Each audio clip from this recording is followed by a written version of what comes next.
This is an Artisan News Wrap Rock Edition for June 28, 2012. Reports are surfacing that Lamb of God singer Randy Blythe has been arrested in the Czech Republic on manslaughter charges stemming from a 2010 incident in Prague.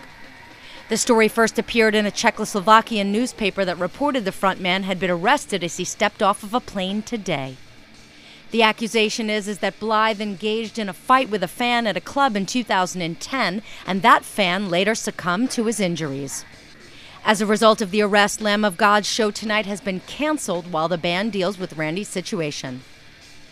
Representatives for Lamb of God tell Artisan News that Blythe has been wrongfully accused and that their lawyers are working diligently and they are confident he will be exonerated. Artisan News will continue to monitor this story as more information becomes available.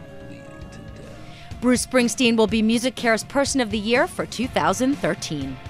The announcement was made that the boss will receive the honor, which usually takes place in LA a few days before the Grammy Awards in February.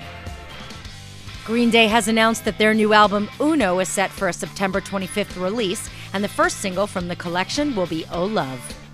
The band will release 2 other albums in the series, Dos, which will hit stores November 13th, and Trey, which will be released January 15th.